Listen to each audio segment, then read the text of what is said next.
Добрый день, дорогие зрители! Мы записываем очередной подкаст, и с нами в студии Мадинат Кошти.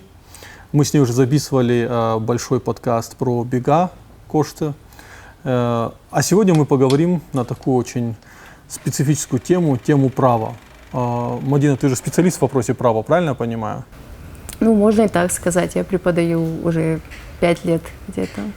Ну вот тема права у нас сейчас очень сильно актуализировалась, учитывая большую массу туристов, которые приехали в Осетию, и вообще сдвиги в нашем обществе, которые происходят. И я даже рад, что в осетинском телеграм-сегменте спор идет именно о вопросе права, потому что есть люди, которые пишут, что все в этой жизни должно регулироваться административным уголовным кодексом, а все, что вне этого, это никак не регулируется. И я это мнение встречаю очень довольно часто. То есть, что не запрещено законом, я могу делать все, что хочу. И мне интересно твое мнение, как у правоведа, услышать, прежде чем я начну свою агитацию против этатизма, что ты об этом думаешь? Ну, как я, собственно, и писала, дело в том, что первое, что нужно объяснить студентам на парах, на самой первой паре по теории государства и права, это то, что правовые нормы на самом деле являются каплей в море того многообразия общественных норм, которые на самом деле человек регулирует свое поведение каждый день.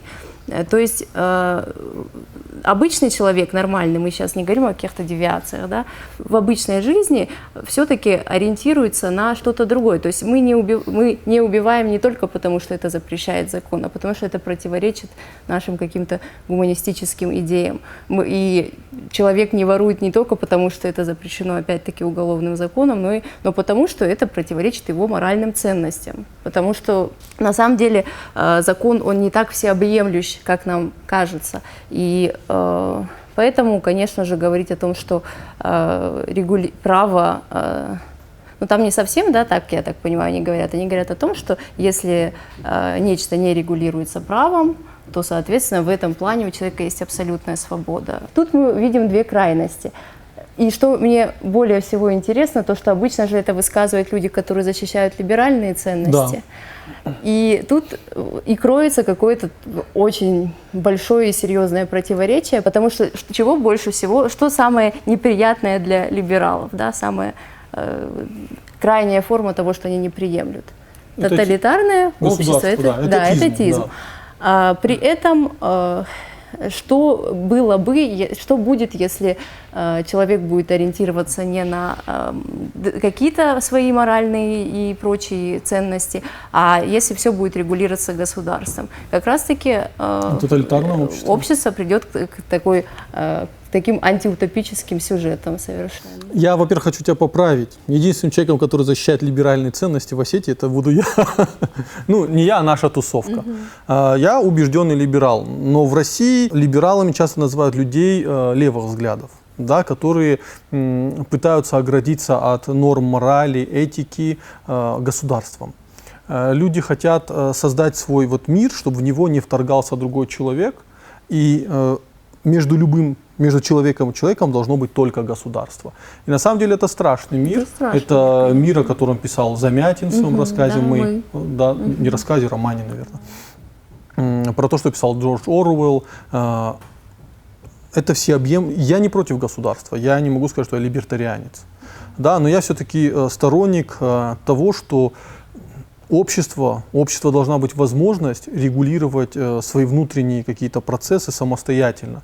Это, кстати, наши предки, они же столкнулись, главное непонимание с Россией, у наших предков и была именно в этом вопросе, когда старшины Тагаурского ущелья, да, Куртатинского или алагирцы, они заключали договор с Россией, ведь была главная задача: вы просто не лезьте в наш внутренний мир, так мы все приемлем.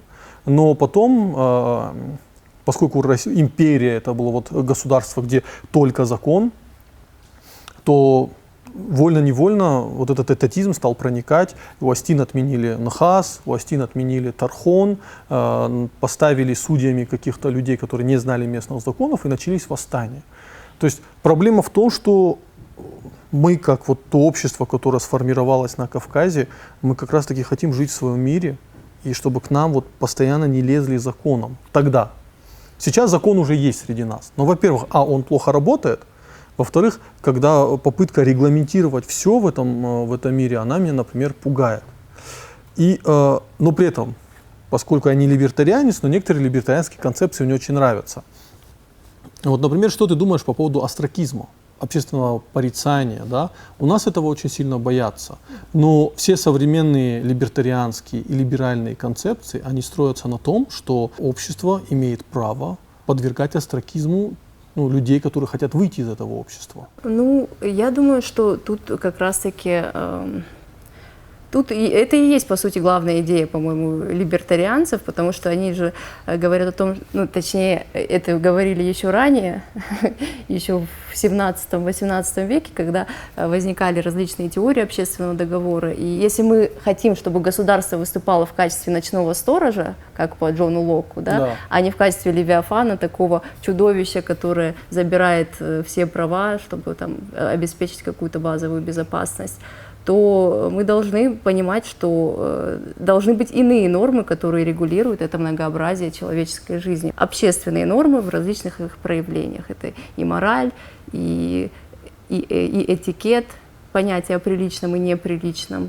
По сути, ведь очень многое регулируется даже просто этикетом. Мы не выходим утром кофе попить на балконе в Нижнем Беле не потому, что это запрещено государством, а потому что человек понимает так приличное, он вбирает это вместе с культурными Знаешь, нормами. я часто около мечети бываю, смотрю на гостиницу «Владикавказ», и вот там пару раз, не пару раз, довольно часто вижу, как люди выходят в Нижнем Беле попить на балкон кофе. Вот как с этим вопросом быть? Ведь они имеют право выйти по закону в труханах на балкон и попить кофе. Тут я думаю как раз, понимаешь, я думаю, что большинству людей на самом деле общественной реакции достаточно. Конечно, в каких-то ситуациях надо использовать полный арсенал, да, общественных санкций, в том числе и правовой. Но большинству людей, если они не психопаты, если они не девианты какие-то, достаточно общественного порицания. Большинство людей реагирует на то, что о них думают другие. Я имел, вот недавно на своих глазах была ситуация, человек вышел на балкон в шортах и без майки. Человек не местный был. Мой товарищ подошел, просто попросил, можешь спуститься. Человек уже спустился одетый, приличный. Он сказал, извините, я как бы уже понял, из-за чего возник вопрос. И был крайне спокойный, вежливый разговор. Мы сказали, что вот мы вот здесь, если что, какие-то проблемы всегда поможем. Человек вежливо отреагировал, да, я тоже понял, что вот так не стоит делать. Все спокойно, но реакция же возникает не у тех людей, с которыми разговаривают. Я вообще заметил, что с туристами вообще никаких проблем, как правило, не бывает. Достаточно вежливо обратиться и поговорить с ним. Возникает в интернете, вот кто эти люди, которые имеют право что-то говорить. Вот какой-то страх, вот у людей в головах уже существует Агдау-патруль или Адат-патруль, что он ходит по улицам Владикавказа, ходят бородатые, пугают. Молодежное крыло Штырнахаса, которого уже давно не существует, оно до сих пор живет, понимаете? Просто сознание людей. Да, ходит Кайтук Тибура и Газати Вале и пугают своим видом людей, понимаешь? А у меня вопрос, а мы имеем право вообще, скажем так, в кавычках, пугать людей? Подходить, разговаривать. Человек имеет право другому человеку подойти и сделать замечание? Я уверена, что имеет. Это нормальная реакция и нормальный дискурс, который должен быть в обществе. В принципе, на самом деле, я считаю, что то, что регулярно происходят такие, практически истерия происходит, это, для меня это связано именно с тем, что Осетию лихорадит из-за такой развилки пути, в котором мы находимся, и просто такие, казалось бы, несущественные вещи, как тема шорт или те же памятки, почему-то людей вводят в истерику сильнее, чем гораздо более важные вопросы. А вот развилка пути, ты могла обозначить эти два пути? На твой взгляд, какие они? Вопрос сохранения традиционной культуры и вопрос полной ассимиляции и признание европейского пути. Хотя на самом деле это немного ложная дихотомия, потому что европейский путь не обязательно предполагает полный отказ от традиционных ценностей и от собственной национальной идентичности. Я хотел услышать про тебя, про европейский путь. Вот ведь современный европейский путь, мы не будем говорить христианское общество Европы, а современную Европу. Ведь современный европейский путь, он предполагает травлю, предполагает культуру отмены, когда человек, нарушивший какой-то моральный закон, его просто лишают работы, его увольняют отовсюду, хотя это не было нигде не доказано. Известная история с балетмейстером в Британии, которого обвинили в том, что он приставал к женщине. Это было никак не доказано, его выгнали отовсюду, он повесился. То есть современное европейское общество – это общество, где можно травить людей, где можно их безосновательно обвинять, где можно дико навязывать свою повестку. Вот у меня вопрос. Вот люди, которые хотят европейских ценностей сейчас в Осетии, они готовы, что мы будем травить людей, мы будем навязывать свою повестку, мы будем отменять людей? Вот вопрос. Почему они думают, что у них будет эта возможность, а не будет возможность у условного молодежного крыла стороны ХАС делать то же самое, что сейчас происходит в Европе? Ну почему-то все, что идет, как так сказать, слева, да. Оно почему-то не считается нападениями, да, и не считается ограничением свобод. То, что идет справа, всегда почему-то сейчас воспринимается в Осетии как какое-то желание, как говорилось, да, ввергнуть Осетию в Средневековье. Я к нашим зрителям обращаюсь, хочу сказать, что я ни в коем случае против травли, я против культуры отмены, но я просто хочу справедливо. То есть, если одним можно травить, почему другим нельзя? Ну, травить, я думаю, никому нельзя, но вот как раз... А почему нельзя? Вот Законом же разрешено. Вот это, ну, это нельзя как раз-таки с точки зрения морали. Нужно, понимаешь, да. Травля очень часто предполагает субъективизм абсолютный, то есть 100%. Нежелание вникнуть в реальное соотношение, ну, в истину, которая окружает, да, эту ситуацию. То есть обычно травля это всегда связано вот с... Ну, если мы возьмем, да, из-за чего там травят обычно там в Европе, да, это какие-то домогательства, что еще? Это отказ вставать на одно колено. Вот мы футбол, все смотрели чемпионат мира по футболу, это просто история, когда клубы, которые отказывались вставать на одно колено в рамках поддержки движения Black Lives Matter, их просто травили. Италию в итоге, кстати, Италию заставили в конце встать на одно колено. Я не понимаю, что итальянцы сделали афроамериканцам. Ну вот тебе остракизм, но остракизм в крайней его форме, когда общество не хочет вникать в истинное положение вещей, а просто пытается защитить некоторые новые ценности, которые... Да, ну вот это удивительно, что остракизм с одной стороны осуждается, а с другой стороны я за остракизм. Я, безусловно, за, потому что если ты хочешь выйти из общества, ты должен иметь право выйти из этого общества. Но ты при этом должен больше не иметь возможности вернуться. Или вернуться с большими потерями. Очень хорошая история. Вот я помню, 2 года назад было интервью с девочкой. Она спрашивали, как ей нравится в Осетии или нет. Она сказала, нет, Осетия это не моя земля, мне здесь не нравится, мне здесь очень душно, меня давят. И я вот сейчас закончу школу, я уеду. У нее на майке было написано «Love» и Саша Грей нарисовано. Причем не пошло, в одежде. И эта девушка подверглась прям вот, атаке в Инстаграме, там гадости писали. Я написал такой комментарий, что дай Бог самого хорошего этой девушке. Это ее честный выбор. Она честно призналась, что здесь ей некомфортно, она уезжает в другое место. То, что большинство людей знают Сашу Грей, это как раз таки говорит скорее о них, нежели о ней. У меня нет проблемы в тех людях, которые говорят, да, мне здесь не нравится, я уеду. Меня возмущают те люди, которые говорят, мне вы здесь не нравитесь, и поэтому я буду ломать ваше общество. И когда они в ответ слышат, мы будем ломать твое общество. Ну и давай посмотрим, кто выиграет в этой истории. Ну, если идет вот такая агрессивная постановка вопроса. А я вижу ее именно такой агрессивной. Ну, я думаю, в любом случае дискурс должен иметь место быть. В дискурсе, вот в этом между либералами, консерваторами, в этом и происходит общественное развитие. Просто он должен быть честный, он должен быть объективный, и люди реально должны понимать, за какие ценности они борются. Потому что очень часто я, вот, по крайней мере, те комментарии, мы же читаем комментарии Конечно, в Инстаграме, читаем, да. Те, которые я читаю, я понимаю, что люди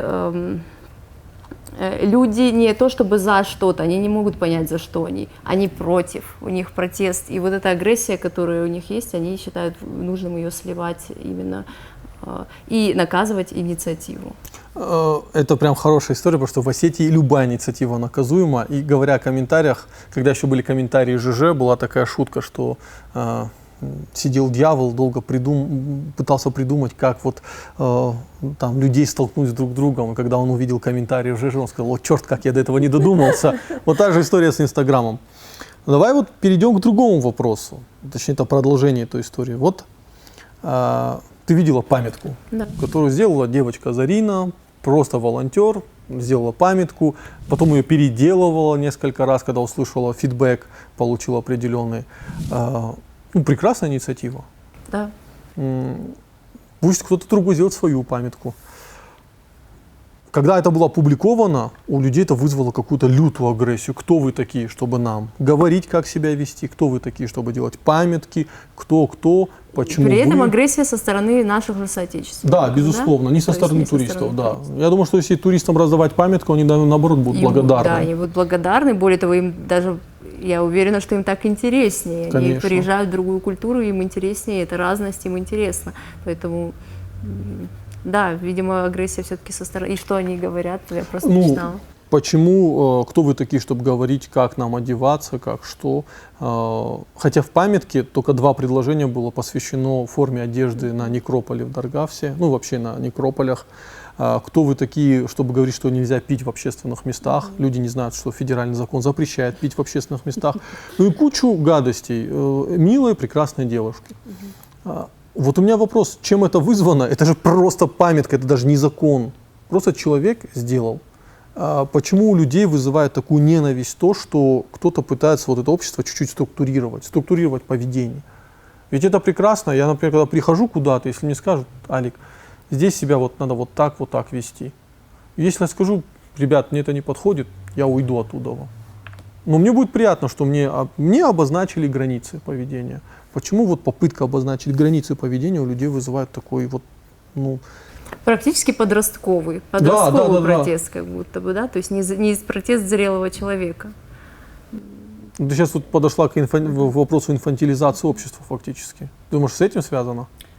Я думаю, что тут разные. Если взять более глобальную причину, то опять-таки мы подходим к тому, что Осетия на развилке своего пути, и практически происходят какие-то баталии между людьми разных взглядов. Второе, то, что вот эта инициатива наказуема, а почему она наказуема? Мне кажется, вот тут как раз кроется какой-то психологический фактор. Я вот склонна тут глубинную какую-то психологию видеть, когда человек на самом деле, может быть, и хочет придерживаться каких-то традиционных норм, но вроде как не придерживается, как-то жизнь его не складывается таким образом, и у него как будто бы внутренний протест и отрицание, и раздражение на тех, кто пытается их так жить. придерживаться. Да, я думаю, что тут вот такой какой-то интересная подмена происходит. Тут еще одна проблема, что я недавно разговаривал с религиозным антропологом Сергеем Штырковым, я очень ему благодарен за эту беседу, надеюсь, кто-нибудь на подкасте будет тоже.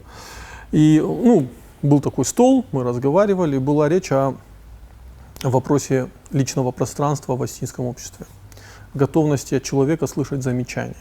И большинство людей за столом высказали, что мне неприятно слышать замечания от другого человека, это вторжение в мое личное пространство, и вообще никто не имеет особо права другому делать замечания. На что Сергей сказал тот довод, которого я не знал. Я благодарен, у меня появился еще один аргумент в моей теории. Это колоде карт, да. Он сказал такую интересную вещь, что, безусловно, замечания очень неприятно слышать. И, наверное, это, вторжение в личное пространство. Но вы понимаете, если вы так себя ограждаете от общества, то в тот момент, когда вас будут избивать, или вам станет плохо сердцем, и вы упадете, к вам тоже никто не подойдет. Ведь вы огородили себя друг от друга, вы не хотите вмешательства другого человека. И это работает в обе стороны. Если ты не хочешь вмешательства в тот момент, когда ты выходишь за какие-то общественные рамки, не жди помощи в сложный момент. Тебе тоже никто не подойдет. Потому что потерялся ребенок в Москве.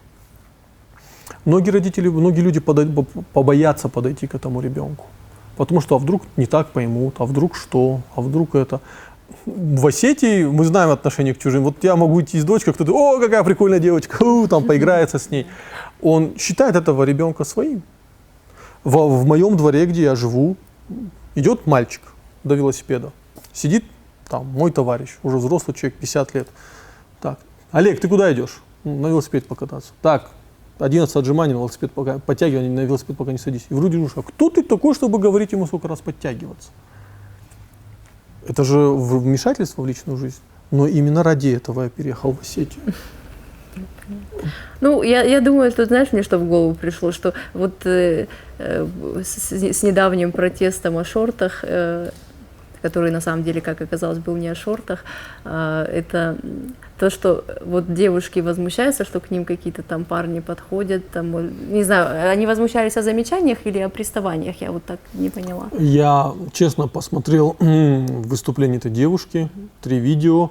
Я сейчас не ерничаю, я ни в коем случае не хочу никого обидеть, я не понял, что, о чем этот человек говорил. Я слышал только, что я личность, я имею право, я личность, я имею то, я то. Ну, я не понял, в чем претензия. Ну да, и вот если речь все-таки идет о замечаниях, то ты же должна понимать, что именно те, кто тебе делают замечания в трудную минуту, когда тебе нужна будет помощь на улице, возможно, именно они будут теми, кто подойдет и поможет тебе, и оградит тебя от каких-то нежелательных контактов. Да. Вот этот вот те самые джибуры, да, которых все катят бочки. Недавно парни из Осетии спасли девушку от избиения. Вот была новость такая. На фотографиях, как бы их сейчас назвали джибуры, такие типулики владикавказские, такие здоровенькие, может быть, чуть-чуть вот не совсем галантные или корректные. Не спасли девушку от избиения. А если бы вот не вмешивайтесь в мою жизнь? Вот если бы они были в рамках таких, в морали воспитаны, что они не должны вмешиваться, не должны смотреть, что по сторонам, я думаю, они прошли бы мимо. Ну да. Ну вообще интересный феномен замечала вот в отношении женского какого-то, женских понятий сейчас, женского мировоззрения. С одной стороны, вот у тех, которые хотят больше всего свободы, вроде бы они говорят о свободе, о какой-то своей равноценности. Ну, равноценности, понятно, ну, о полном равенстве с мужчинами, абсолютном, о равенстве в проявлениях общественных, да. Ведь речь же об этом идет. Но почему-то они именно оказываются, обычно психологически именно они оказываются женщинами, которым больше всего нужна поддержка, которые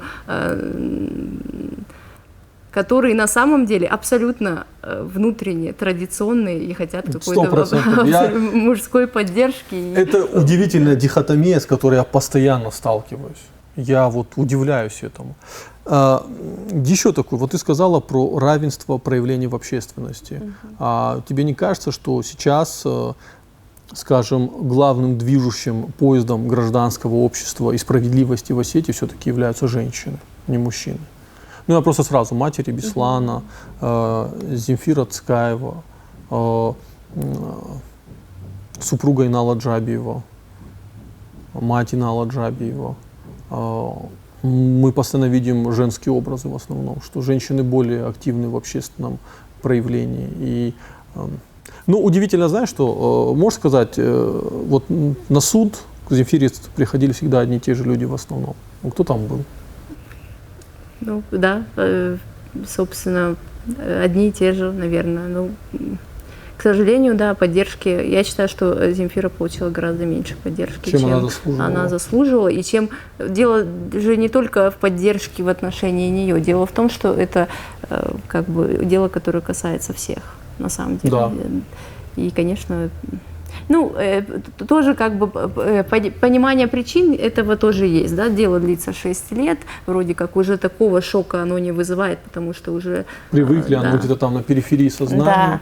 Да, вот, но тем не менее нужно было, конечно же, в каком-то смысле дожимать этот вопрос, да.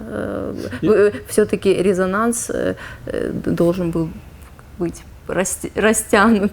Не, я просто постоянно там видел главного, в кавычках, джибура республики, которого там, который вызывал боль и страдания у всей леволиберальной общественности Осетии, это Бурак Айтукти. Он постоянно там был. Я не могу похвастаться таким постоянством, я далеко не... Ну да, и он ведь досиживал до конца Да. последние судебные заседания, он прям все эти несколько часов отстаивал там. Я думаю, что этот человек имеет право подойти к другому и сказать что-то. Вот мне вот это страшно, что мы идем к тому обществу, где человеку подойти что-то сказать, я всегда за корректную форму, высказать, поддержать или высказать какое-то замечание, да, вот нам становится страшно.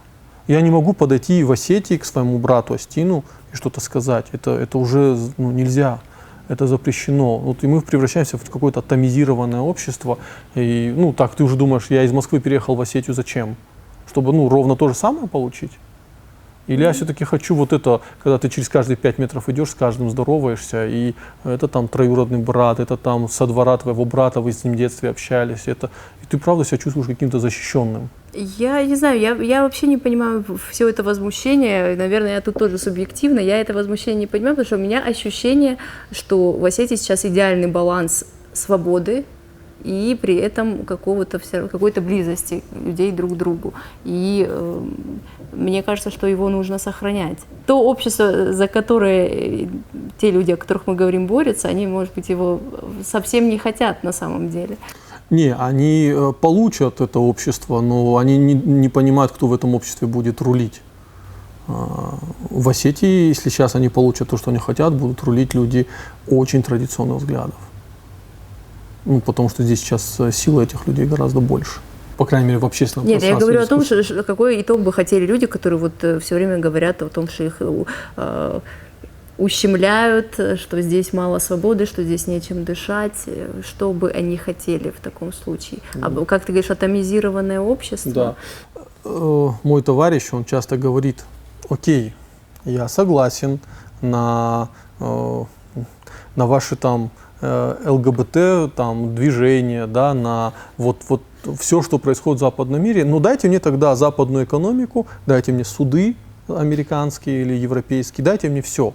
То есть я согласен вот эту негативную сторону тоже принять, если вы мне дадите современное, богатое экономическое общество. Но получается, что вы мне только навязываете одну сторону, но я остаюсь таким же бедным осетином, который ничего не имеет, в суде порешать не может. Ну да, которому надо искать через знакомых, как бы решить вопрос через суд. Ну, это на самом деле очень... с одной стороны веселая, с другой очень грустная деталь о том, что к ЛГБТ мы оказались гораздо ближе, чем к справедливым судам. Вот это меня возмущает. Хорошо, вот я сегодня слышал вопрос такой от... Можно я по поводу женщин скажу? Буквально, вот ты про женщин упомянул, что сейчас вот силой движущей в отношении именно борьбы за права и свободы являются женщины. Я буквально недавно слушала интересный подкаст о гражданской войне. И тоже... В России или в США? Да, в России. Угу. С чего началась февральская революция? С того, что женщины, которые... работницы завода текстильного вышли бастовать. Возмущение было не только у женщин в тот период, это понятно, но именно женщины вышли бастовать, потому что там, где у мужчин часто смелость заканчивается, там она проявляется у женщин. Почему мужчины не выходили? Потому что каждый из них... Там, тот, который не пошел, например, на войну Первую мировую, конечно же, держался за свое благополучие. Держался за свое благополучие, за свою мирную жизнь и боялся, что будет уволен и отправлен на фронт. А женщины в этом смысле боялись меньше. Возможно, здесь тоже это связано отчасти именно со страхом уголовного преследования. Мужчины больше боятся здесь уголовного преследования, чем женщины. Мужчин чаще сажают, мужчин чаще убивают, поэтому страх их, в принципе, понятен. Но я сейчас вспомнил, как в Британии боролись с движением суфражисток. Это очень хорошо показали в сериале «Острые козырьки». Когда она пришла и сказала: я выйду бастовать. Мы выведем всех женщин на забастовку. Окей. Вы хотите равенства? Окей, я тогда... Можете возвращаться, я сейчас позвоню и скажу, что всем мужчинам понизили зарплату на $5, у вас с ними будет равная позиция. И она понимала, что это закончится просто ужасом для, в первую очередь, женщин. Это очень подлый шаг, но вот в Британии, например, так боролись. Но, возвращаясь к вопросу, вот вчера услышал историю, что, оказывается, вот на Дзивгиз местные ребята не пускают никого заходить. Ну вот они там сидят и просто не пускают. Вот такой местный фейс-контроль. Во-первых, вот я хочу с точки зрения права, как ты считаешь, насколько это корректно? Во-вторых, что должны делать местные парни, чтобы не получилась как история, как в Даргавсе?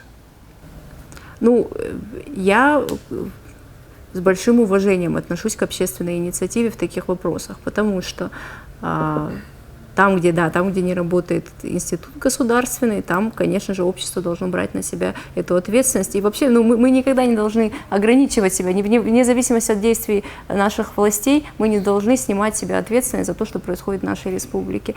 И, конечно, то, что... Объясни мне, пожалуйста, ты знаешь вот последние новости, связанные с захоронениями дивгизовскими, что там сейчас? Ну, если честно, нет, своему стыду.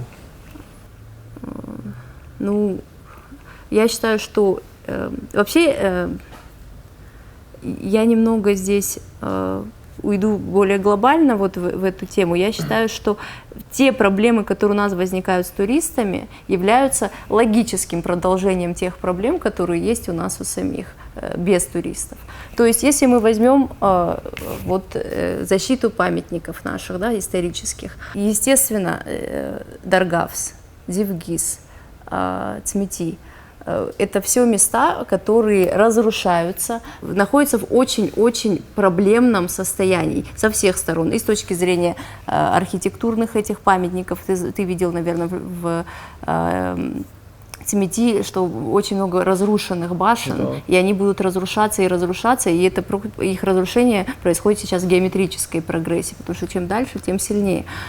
Если мы говорим о захоронениях, то мы были в Цмети, и ты знаешь, там есть захоронения наземные. Да. Но в отличие от Даргавса, там есть еще и подземные захоронения. И если наземные там в относительной безопасности, хотя я бы, наверное, тоже как-то эти окна, с этими окнами тоже надо решить, эти окошки, они выше, соответственно. Да, залезть них труднее, да. Но, тем не менее, они подвергаются различным разложению из-за погодных условий. И в Цмети есть еще и подземные захоронения, и недавно какая-то каменная плита сошла и оголила просто захоронение, где тоже множество костей, и оно просто оказалось открытым. И мы думали, что мы можем тут сделать. Как раз там оказался местный тоже парень, Бизиков. Он в итоге своими силами закрыл вот эту брешь, но мы же понимаем, что это не системное решение проблемы. Конечно. Абсолютно. Это реально алмазы нашей культуры, вот все эти места. И, конечно же, к ним нужен системный подход.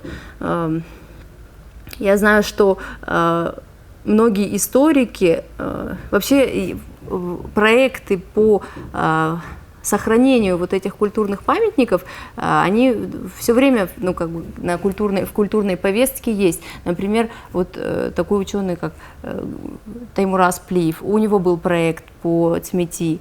Я знаю, что проект по Лисре и Цмети есть у Мадины Эльбрусовны Атаевой. Да, знаю. Вот. И это все вещи, которые на самом деле нельзя откладывать.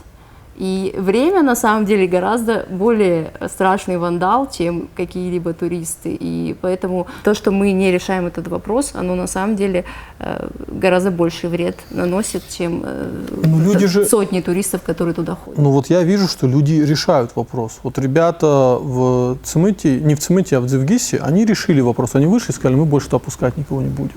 Ну, по крайней мере, вот информация произошла. Они решили, это очень похвально. Я, например, за такие инициативы, но... Но ты же слышишь от людей, сторонников вот, абсолютизации закона. А кто они такие, чтобы... Я гражданин России. Кто это человек, чтобы меня туда не пускать? Вот имеет ли... Вот главный вопрос. Имеет ли право вот, человек вне своей квартиры проявлять какую-то инициативу? Я вот постоянно слышу, вот в своей квартире что хочешь делай, а вот это не твое. А у меня как у Остина, Остин, это моя земля, здесь мои предки жили, я имею на нее право. Почему вот вы меня пытаетесь отделить от моей земли? Вот ты в квартире своей что хочешь делай, а тут ты не имеешь ничего права. Все, ты вошь, без бумажки ты ничто. Вот был бы ты какой-нибудь чиновник, у тебя была бумажка, корочка, что-то, вот тогда ты большой человек, а так ты ничто. И вот эти ребята, а кто эти такие ребята? Вот я уверен, будут комментарии, если появится видео, где будут ребята, которые там кого-то не пустят, кто-то это выложит. Я прочитаю комментарии, что а кто они такие? Вот я гражданин России, почему они меня не пускают туда? А ну уберите этих ребят. Ну да, это тут же начнется о том, что они нарушают конституционное право на свободу передвижения. Но почему-то эти люди не вопрошают федеральной власти, что нарушается их много конституционных других прав. Да, да. Ну, дело в том, что, как я уже сказала, да, общественная инициатива хороша, но должны быть более системные меры. Завтра у этих парней будут другие дела и более важные какие-то семейные. Кто будет в этом случае защищать этот памятник? То есть, на самом деле, может быть, общественный резонанс иногда и нужен, чтобы, наконец, расшевелить и заставить делать что-то. С одной стороны, я с тобой полностью согласен, но с другой стороны, общественный резонанс по Даргавцу идет уже много лет. И ничего не происходит. Эта история, я вот лично наблюдаю ее 5 лет. 3 года в ней активно участие принимал. То есть ходил и с директором нацмузея общался, с министром культуры. И каждый раз понимаю, что вот индивидуально каждый человек хочет что-то изменить. Но просто такая бюрократическая машина. Да, которая не разворачивается и очень долго разворачивается. Ну, вот неужели нам надо всегда ждать государства, чтобы что-то принять? А если государство ничего не делает? Знаешь, как вот избивают человека каждый день, он пишет заявление, а государство ничего не решает. Но мы знаем, что через 20 лет, когда он напишет уже 20-е заявление, может тогда что-то решат. Ему 20 лет надо ждать, что его будут избивать? Ну вот у меня эти все вопросы, я к тебе как правоведу обращаюсь, потому что я в этом вопросе относительно неграмотный. У меня есть какие-то свои идеологические установки? Дело в том, что опять-таки мы сталкиваемся с тем, что мы все время в путах потестарной парадигмы государственности. Мы считаем законно только то, что установлено государством и санкционировано его силой принуждения. Но при этом, вот если мы говорим о Дивгисе, да, ведь люди, которые, допустим, в отношении этих парней заведут, абстрактно, да, какое-нибудь дело, да, пусть даже какой-нибудь гражданско-правовой иск. Судья тоже осетин. И судья тоже должен понимать важность этого памятника. И я считаю, что то есть руководствоваться в данном случае нужно всем спектром, и не только закона, но и какого-то личного мнения в каком-то смысле. Хотя в России, конечно же, личное мнение судьи не является источником права, но тем не менее... Судья должен руководствоваться какими законами? У нас же помимо федеральных есть республиканские. Я просто недавно для себя в Фейсбуке прочитал несколько обсуждений по поводу этой памятки. И я услышал, что вот есть федеральные законы и все. И это писали люди, которые занимали большие государственные посты. Я был в шоке, что эти люди не понимают, что, оказывается, Россия – это федерация, что живем мы в республике, что у республики есть собственный парламент, есть собственные законы. То есть вот у нас есть российские законы, а Остин молчи. Но у Остина есть своя республика. Да. И это свое реальность. законодательство. И свое законодательство. Ну, во-первых, то, что произошло в Даргавсе, это вполне себе наказуемое деяние и в рамках федерального закона. Я читал комментарий юриста, этой девушке там дадут там максимум 30 дней исправительных работ или 15 дней исправительных работ, тем более она ранее не привлекалась, то есть фактически ничего не понесет, даже если она как бы ее признают виновной. Ну, я бы в этом случае лично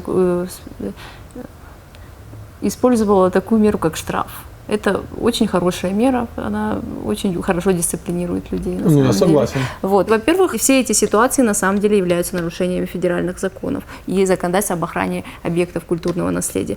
Если же мы говорим о республиканском законе, то возможность устанавливать свою административную ответственность у нас тоже есть.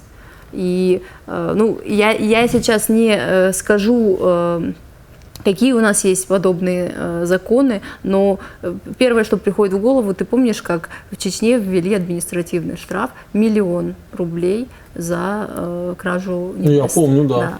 Вот, пожалуйста, вам пример того, как работает региональное законодательство. Чечня – это единственная территория в России, которая живет в рамках федерации.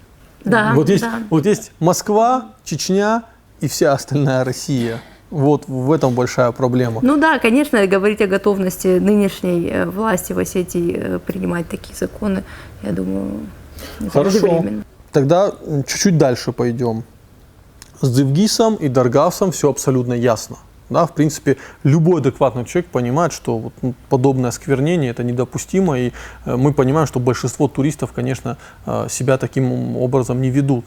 Да, что это просто индивидуальные люди. Ну, и учитывая, какой огромный сейчас поток туристов, то, соответственно, процент нехороших туристов тоже растет. У меня, сейчас я вспомнил один вопрос, который хочу задать. У меня вопрос, Мадина, почему, когда я иду в церковь, я вижу, как девушкам раздают платья? Ну, чтобы они закрылись, и платок. Ну, в церковь надо зайти с платком. Но когда я высказываю мнение о том, что, наверное, в Дивгиз тоже не стоит ходить в коротких, ну, неглиже, да, то есть не в шортах, а в трусах, я по-другому это назвать не могу. Почему этим девушкам нельзя раздавать платья и платки? Я вижу в том числе от православных людей просто какой-то ворох негатива, кто такие, это мы как хотим, так и действуем. У меня вопрос, почему в церкви можно прилично одеваться, а в Даргавце попросить одеться прилично или вести дресс-код нельзя? Почему так? Нет, почему можно? Ну, в смысле, это допустимо. Просто ты имеешь в виду, почему... в церкви есть какой-то закон федеральный, который заставляет церковь надевать платье? Нет, это религиозная норма, конечно. А почему религиозная норма в церкви работает, а в Дивгизе нельзя вести эту религиозную норму? Ну, потому что Дивгиз и Даргавс не религиозные, не являются культовыми объектами. Угу. Ну, то есть если может быть, кто-то из историков со мной поспорит и скажет, что некрополь в каком-то смысле является культовым объектом, но доказать это светским людям это невозможно, это некрополь, да, исторический памятник и так далее, но нужно ли там каким-то образом специально одеваться? То есть светские люди готовы признать право прилично одеваться в церкви, мечети, а готовы признать право прилично приходить в суд, потому что в суд тебя тоже не пустят. Но отказывают осетинам. Не, на самом деле пустят. Не, я не раз видел я учился в финансовой академии. Там туда не пускали людей в тапочках и шортах, их просто на входе разворачивали. Это приличное заведение, так что не попадешь. Это высшее учебное заведение. Меня удивительно, что светские люди готовы признавать права за мечетями, церквями, государственными учреждениями, но отказывают осетинам в праве требовать сохранения какой-то культурной нормы на территории некрополя. Ну, я уверена, что если там поставить там какую-то, что там обычно стоит, какая-то лавка и платье, да. Туристы не будут протестовать, прекрасно будут одевать. Туристы вообще никогда не протестуют, проблема к местным. Я вижу вот этих местных людей, типа прогрессивных, вот у меня к ним претензия. Вот, но опять, с Дивгизом, Даргавсом, Цимыти все ясно. Но мы подойдем к другой истории. Недавно произошел арт-фестиваль. Не, на самом деле не все ясно. Я считаю, это самый важный вопрос, который вообще и может быть на повестке дня у нас. Потому что все остальное, оно решаемо. А эти памятники, они разрушаются. И, конечно же, тут системные меры, тут необходима полнейшая консолидация общественных и государственных сил в отношении этих памятников, потому что год, два, три, они очень сильно меняются, они разрушаются. Может быть, ты видел, и меня это очень порадовало, семья Дзгоевых, не семья, фамилия, Дзгоевых выиграла президентский грант и сейчас восстанавливают свою башню. Да, до этого Цалаговы так сделали. Да, и это прекрасная инициатива. В принципе, это получается с помощью каких-то государственных институтов. Это тот ориентир, которым мы должны пользоваться. То есть, на самом деле, это является важным. Туристы не разрушат эти памятники, как бы они ни старались, так как их разрушает время. Я с этим согласен. Я когда говорю, что с этим ясно, я просто вижу, что этот вопрос, он реально трогает многих. И по нему, в принципе, есть консолидирование мнения у всех, что то, что сейчас происходит, да, это недопустимо. Люди по-разному видят, что-то надо сделать, но все понимают, то, что сейчас происходит, это недопустимо. Я до сих пор убежден, что мы не готовы к такому туристическому потоку.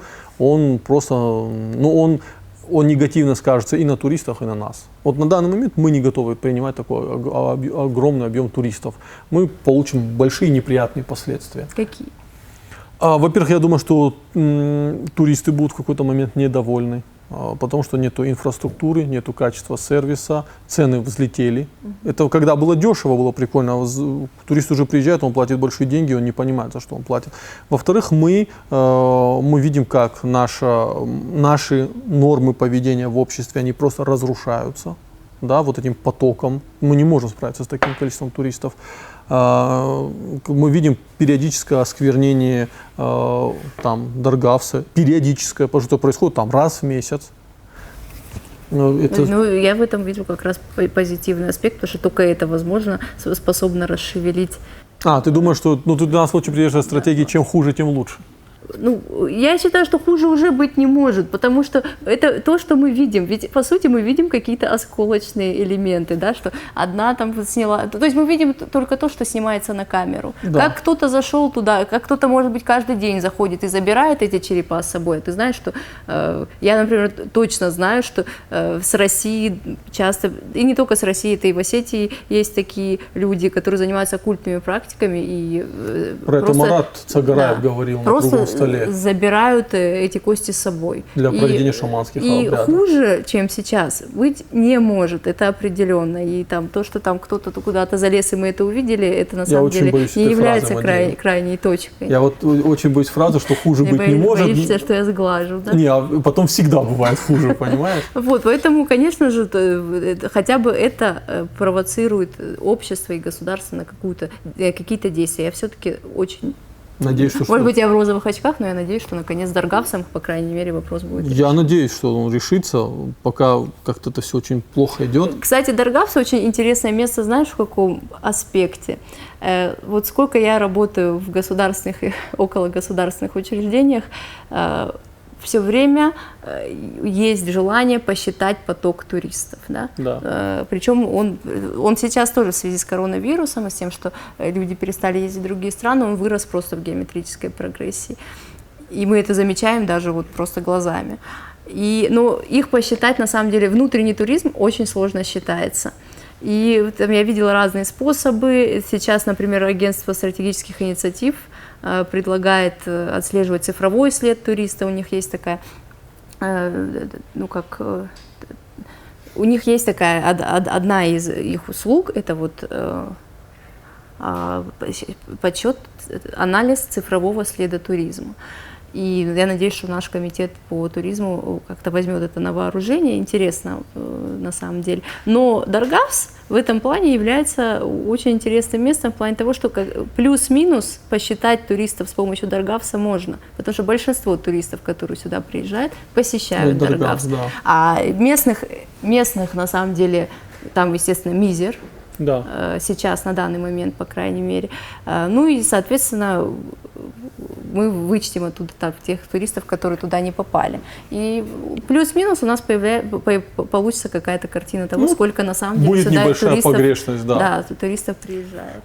Вот завершая тему Даргавса, в рамках этого подкаста, а не в рамках нашей жизни,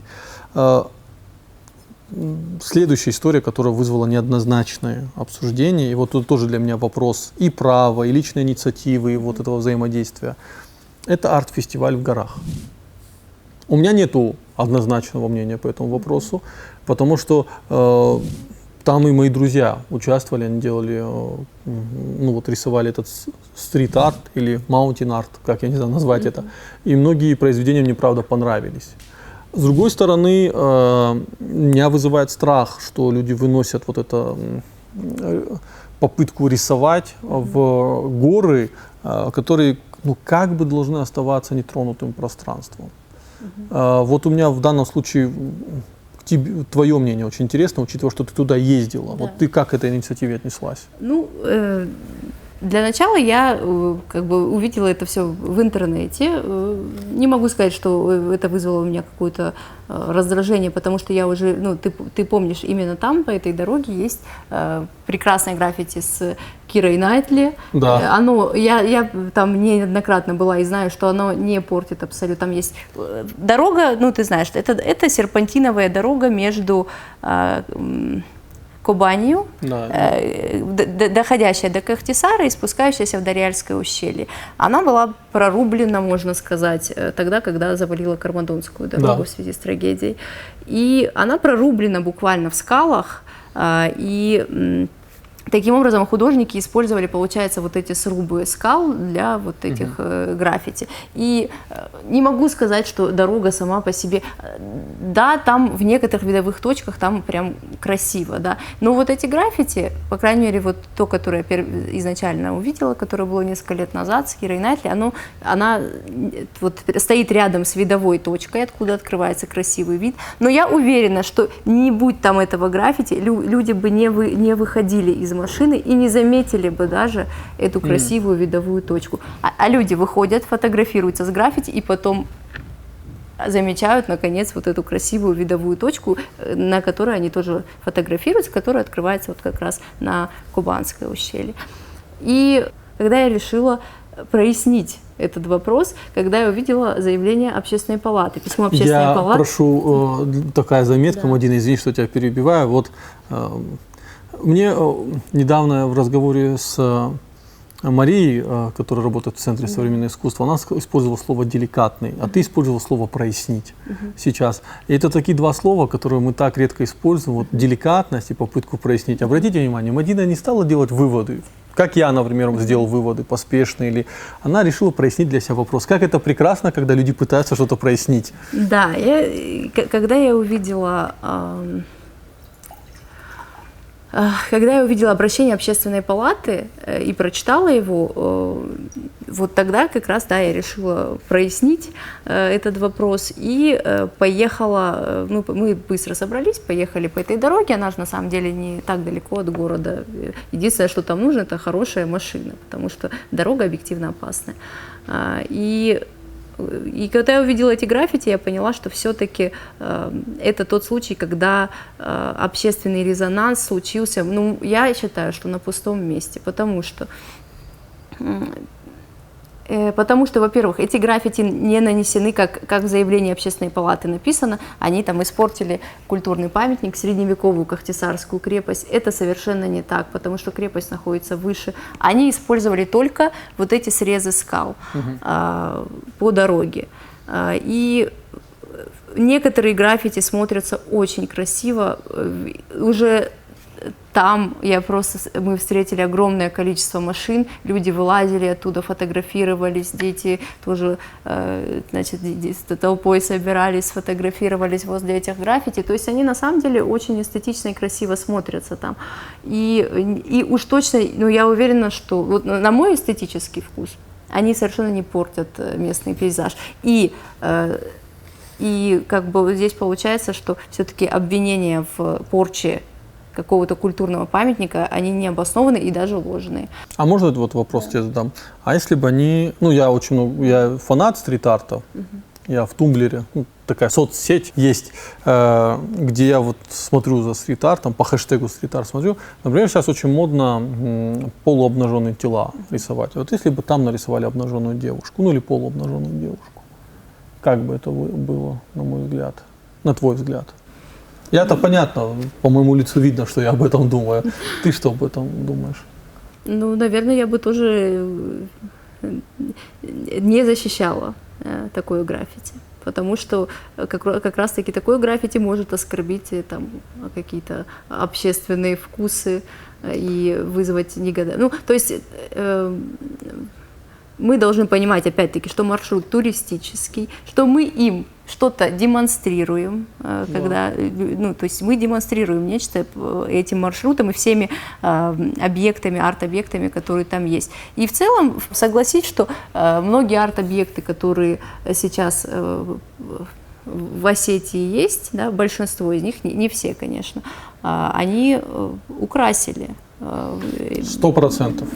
Украсили какие-то пейзажные видовые точки. Но я понимаю, что это же пространство расширяется, а значит, уже один художник, кто делает стрит-арт, который делает прекрасный политический стрит-арт, и пока ничего лучше я не видел, он задел мои чувства один раз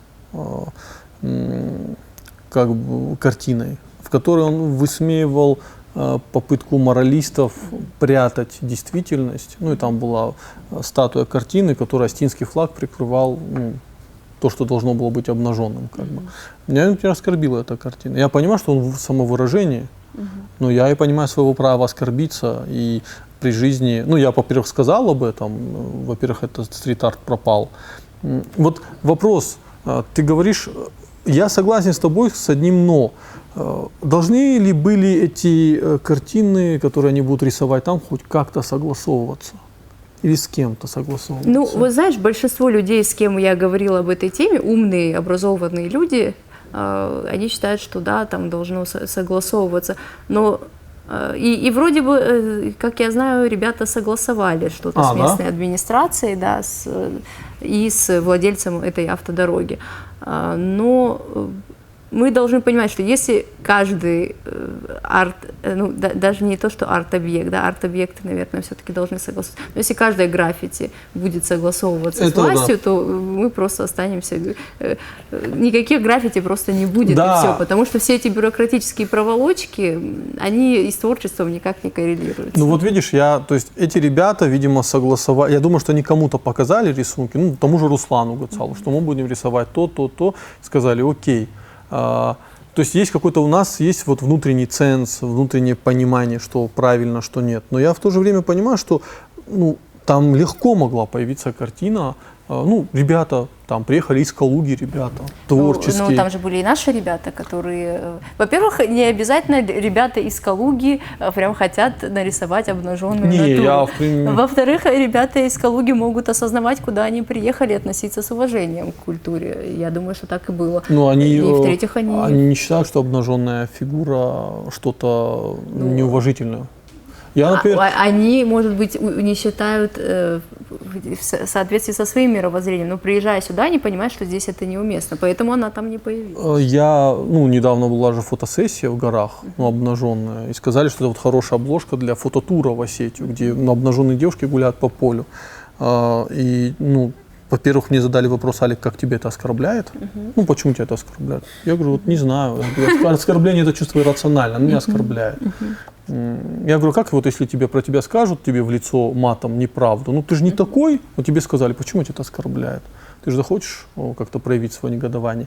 Но девушка, которая потом объясняла насчет этого фотографии, она сказала, что, во-первых, мы там все граждане России, во-вторых, не лезьте ко мне со своими устоями. При том, что сама приехала. Она приехала в Осетию, но я это часто слышу. Я это читал буквально недавно в Фейсбуке у людей, которые занимали государственные посты, в том числе и там занимались и туризмом и прочим. Они говорят, что мы Российская Федерация, никаких собственных устоев у нас нет, поэтому не лезьте к гражданам России со своими вот этими инициативами. Джибуры не лезьте, понимаешь? Вот в чем вопрос. Меня вот этот вопрос беспокоит. Я знаю Руслана Гацалова, заочно, так-то пару раз в жизни лично общались. Это нормальный, адекватный парень. Но в какой-то же момент придет момент, что как обнаженная фигура в горах нарисована, кого-то из вас может оскорбить. Почему вы оскорбляетесь? Нет, я думаю, что не стоит проводить аналогию между двумя этими ситуациями. Я думаю, что и Руслан Гацалов, и ребята, которые другие художники наши, да, порталовские, которые участвовали в этом арт-фестивале, вполне себе являются таким достойным глазом общества, да, который наблюдал. Да, я люблю порталовцев, я их большой фанат, я знаю этих ребят, это ребята очень творческие, при этом они понимают астинскую культуру, и вот то, что они создают, поэтому это получается очень круто. Я просто этот аргумент сам не понимаю, что давайте запретим граффити, потому что завтра там появится обнаженная натура. Не согласен. Если рисовать, в таком случае, если рисовать их даже в городских пространствах, сегодня там Едив, в портрет Едива, а завтра появится обнаженная натура. Я вот моделирую ситуацию, я пытаюсь понять, меня часто задают вопрос, Алик, кто эти люди, которые навязывают нам, как Осетия должна двигаться в будущем? Я для себя пытаюсь ответить вопросы, где эта грань, что приемлемо, что неприемлемо. Я вот на первый вопрос я знаю ответ. Вот меня спрашивают, Алик, вот кто этот человек, кто должен конструировать вот то, как наше общество будет в будущем. Я говорю, я за других не готов ответить. Я считаю себя ответственным за это. Вот я. Да, потому что я астин, потому что я здесь живу, я хочу, чтобы мои дети здесь жили, я хочу, чтобы они жили в прекрасном обществе. Я думаю, раз ты выходишь в паблик, и ты не раз со мной выходила в паблик, я надеюсь, это будет продолжаться, то ты тоже себя чувствуешь ответственным. На этот вопрос я могу найти ответ. А вот вопрос, где вот эта грань, как мы эту грань будем определять? Ну вот грань, мне кажется, и разрешается в каких-то конструктивных, нормальных спорах. То есть я не против того, чтобы люди с более либеральными, ну назовем это либеральными, хотя я себя тоже считаю либералом. Ну, какие мы с собой либералы, мы это знаем.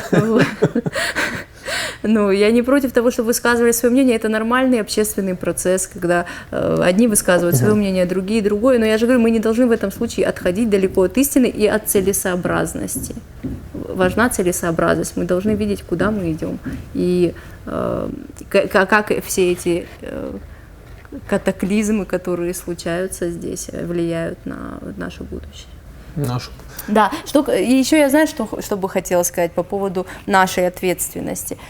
Я уже сказала свою мысль о том, что все вот эти проблемы с туристами на самом деле являются продолжениями наших проблем, которые не касаются туристов. Это прежде всего сохранность архитектурных памятников. Второе – мусор. Вот когда мы переживаем о том, что там туристов много и они будут мусорить, на самом деле турист, который придет и увидит абсолютно чистое место, ну, если он не какой-то девиант, он не будет там сорить. Но когда турист приходит в место, которое загажено, где какие-то кострища, какие-то бутылки валяются и так далее, то, во-первых, это создает у него абсолютно неприятное впечатление. Мы терпим репутационные издержки. И второе, что ему в таком случае мешает выкинуть свой мусор там же. Да.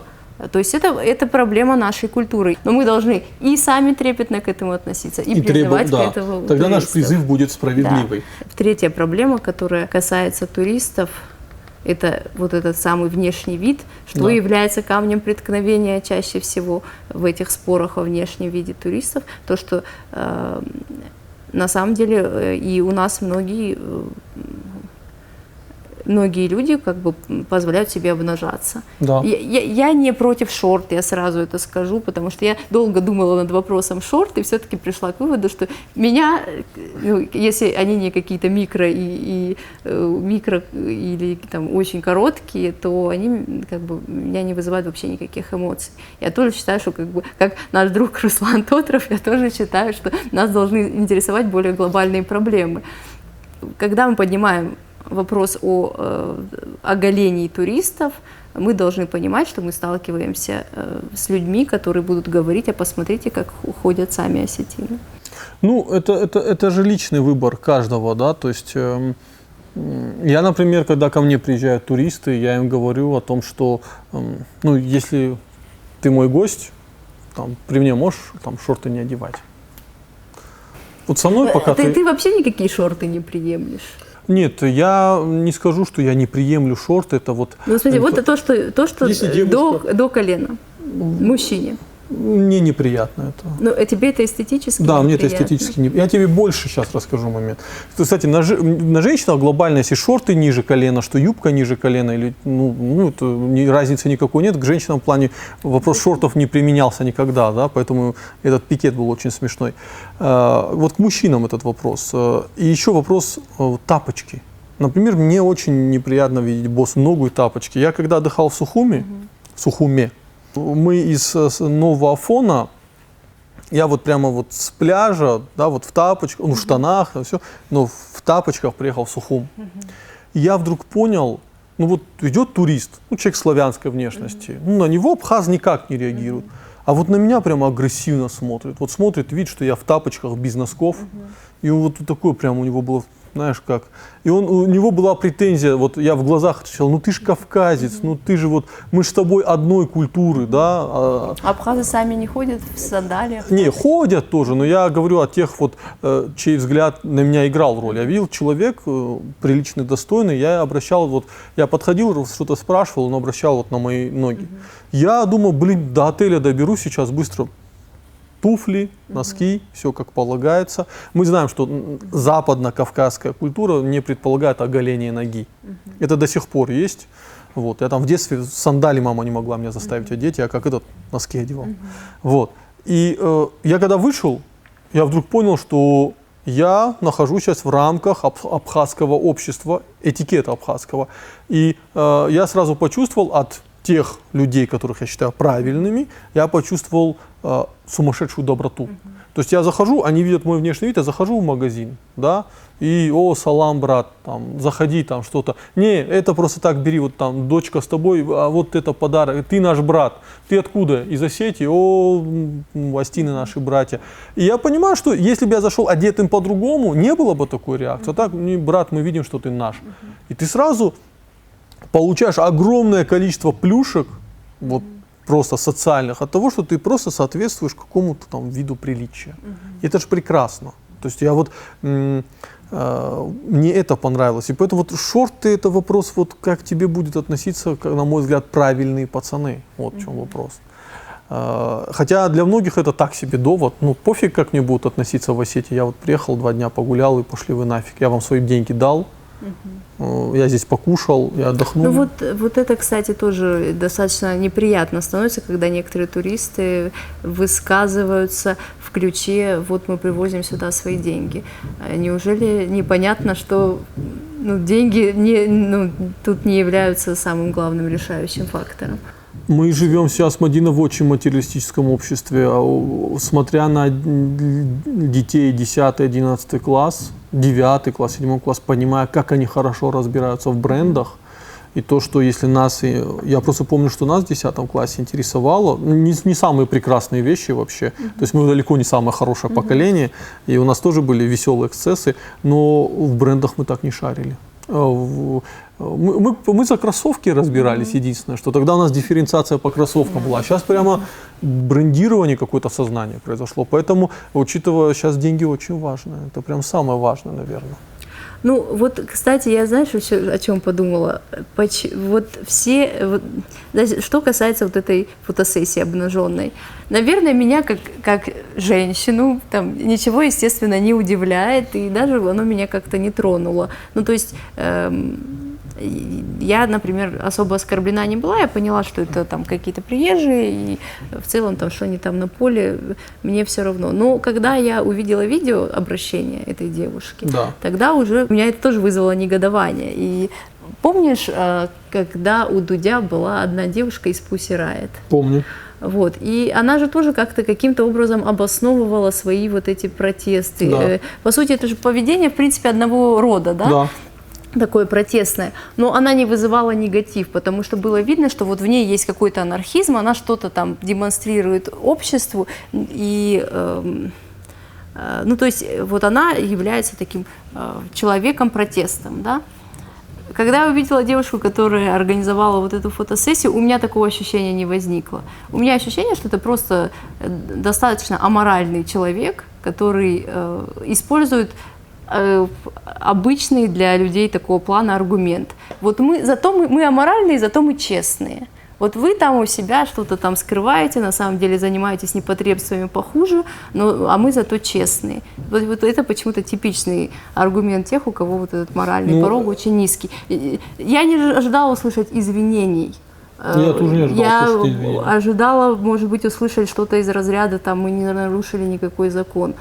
Но неприятно было услышать вот это очередное олицетворение того, что вот, к сожалению... Я знаю вас, кавказцы, вы похуже вещи творите, просто вы это скрываете. Люди очень путают, что я не в личное пространство человека не лезу. Там этот человек имеет абсолютную свободу, он может делать, что хочет. Это не мое дело. Это прекрасно, что человек может спрятать своих демонов в своем личном пространстве. У каждого человека есть демоны внутренние. Но вот этот довод, что вот ты там у себя внутри делаешь что, а наружу ты вот такой весь благосклонный, а в чем проблема? Это есть культура. Человек может там в ванне делать, там быть голым, купаться. Но это не значит, что на улицу должен выйти подобным образом. Девушка говорит, что все вы были рождены вот таким образом. Это что значит, теперь мы должны видеородов, в смысле, публиковать? Это, я согласен с собой, что фотография меня не так задела как-то, или... Меня задела не фотография, кстати, меня задела ее публичная публикация и заявление, что этой фотографией мы будем привлекать к турам в Осетию. Что Приезжайте, ребята, Осетия – это прекрасное место, где мы вам можем сделать эротическую фотографию. И лицемерие знаешь в чем? В том, что про Чечню никто не заикнется сделать эротическую фотографию в Чечне. Пока. Вот лицемерие девушек, которые хотят одевать шортики здесь, но при этом, когда они едут в Чечню, они одевают хиджаб. Вот это просто конченное лицемерие. В них нет бунтарства, это просто вот, ну, просто дно. Да? Это не бунт, да, это просто приспособленчество. Да, просто и эти девушки, кстати, дают, девушки, парни, там и парни есть, эти девушки дают, кстати, многим жителям Кавказа, там, Кабардино-Балкарии, Осетии, Карачаево-Черкесии, республик с более мягкими взглядами, дают сигнал, что вот в Чечне с нами мы сделали такое, и если бы, ребята, вы с нами то же самое делали, вот тогда бы мы не посмели. Ну, вот так вы терпите, и нормально. Ну, на самом деле, это просто небезопасно, да, то есть один раз прокатило, дважды прокатило. В конце концов, это для девушек, которые приезжают на эротические фотосессии, может очень плохо закончиться. И только хотя бы даже поэтому общество должно реагировать. И как видишь, общество отреагировало, фотография, насколько я понимаю, была моментально удалена. Да. То есть, опять-таки, мы видим, что общественная реакция, она продуктивна. Да, общественное порицание работает в Инстаграме. Это очень страшно на самом деле. Мадина, тогда вот ответь, вот мы завершим подкаст, ты мне ответь на вот последний вопрос. На твой взгляд, вот перспективы, как это все будет двигаться, вот как ты видишь, в какую сторону все-таки двинется Осетия? Я просто от тебя часто слышу вот такие интересные замечания по поводу Владикавказа, да? Ты почему-то их в канал свой не пишешь. Например, как ты сказал, что тебе не хватает владикавказских типуликов на улицах. Да.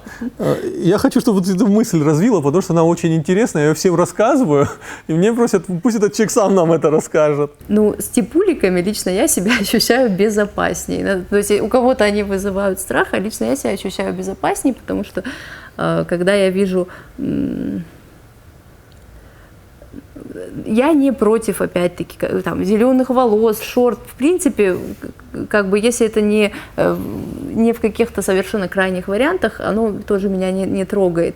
Но у меня с вот этой полной либерализацией, да, общества, у меня пропало ощущение безопасности какое-то, ощущение какой-то маскулинной культуры. Вот это как будто бы утрачено, да, что тут есть мужчины, которые в случае чего выйдут на войну, защитят, подвергнут себя опасности ради каких-то там ценностей, ради женщин. Ради женщин, да, ради общества. Ты думаешь, тиктокеры не пойдут на войну?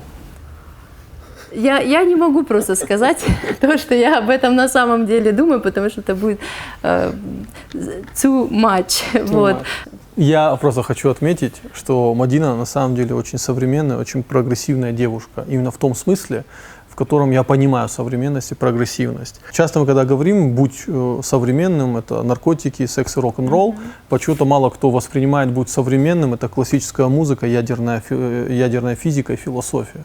Вот для меня прогрессивный человек, который там, в курсе дебатов там, Жижика и Питерсона. Для меня современный человек, который знает, там, что-то знает об астрофизике, интересуется такими вещами. И я вот в завершении подкаста хочу две ссылки нашим зрителям кинуть. Можно я вот еще по поводу ТикТока? Что меня пугает в большом увеличении, да, количества, ну, условно, тиктокеров, назовем их, ну, по какому-то внешнему, да, признаку, это тоже ощущение, что если что-то будет, то на войну придется идти нам, женщинам. Потому что мы выглядим более мужественно, чем они. Сейчас тебя заклеймят. Да. Две ссылки. Первая ссылка, есть ряд исследований, которые говорят, что в Западной Европе и в Северной Америке уровень тестостерона у мужчин упал радикально на 25-30%. И многие это связывают с высоким уровнем стресса, безусловно, с плохой экологией, но также поменявшимися ролями в обществе. И 65-летний мужчина 100 лет назад имел такой же уровень тестостерона, как сейчас имеет там 25-летний парень. То есть вот сравни. Более того, многие люди думают, что уровень тестостерона он повышает уровень агрессии. Нет, слишком высокий уровень тестостерона он ведет к агрессии, но также и слишком низкий уровень тестостерона ведет к агрессии со стороны мужчины. Это первый момент. И второй момент, у редакции, у канала, который 2 видео ранил меня в сердце, это про трагедию в Норильске и про что происходит на Кавказе, патриархальный Кавказ, как мучает женщин. Но в целом они снимают шикарные видео, и там было видео про банду в Кущевке. Все же забыли, что было что происходило в Кущевке. И там одна девушка, которую долго насиловали люди из Кущевки, она сказала такую фразу, вы можете посмотреть это видео, она сказала, что, вы знаете, говорит, в Кущевке боялись трогать кавказских женщин. Славянок ловили, насиловали, что хотели, делали, а вот кавказских женщин боялись, потому что знали, что за них придут братья и будут проблемы. Конечно, хотелось бы жить в полноценном гражданском обществе, там, как в Италии, да даже не Италия, не знаю, Германия, где есть абсолют закона, где женщина защищена. Но даже мы видим, в Швеции уровень изнасилования очень сильно вырос, что на самом деле нигде даже в Западной Европе женщина не защищена. Мы видим сейчас, после стабилизации уровня преступлений, их резкий рост. Но все-таки мы понимаем, что Германия, Франция, Италия, Швейцария, да, это страны, где высокий уровень культуры правовой и где человек защищен законом. И, конечно, хотелось бы жить в таком государстве, но мы же понимаем, где мы живем. Я ничего не говорю, мы просто должны понимать, где мы живем. Да, и вот в этих условиях, на мой взгляд, единственное, на что могут рассчитывать люди, это на плечо близкого человека. Кавказская девушка должна рассчитывать в первую очередь на то, что ее не тронут потому, что будут знать, что это обернется большими проблемами. А у нас люди себя ведут так, вот я иногда думаю, вы в Осетии это Кавказ, вы на Кавказе живете, в России живете, или мне такое ощущение, что вы в Брюсселе живете. Вот это уровень непонимания какой-то странный. И поэтому вот это 2 ссылки, я хочу, чтобы вы вот это видео посмотрели из Кущевки, вот про это исследование с тестостероном почитали, может быть, натолкнет вас на какие-то мысли. А так мы с Мадиной остаемся предельно субъективными людьми, мы ни разу не претендуем на объективность, просто это был разговор 2 людей, я Мадину считаю своим другом, мы долго общаемся, и я вообще хочу, чтобы у нас чаще в подкастах были такие богатые, интеллектуально богатые девушки. Спасибо. Рашт Маут.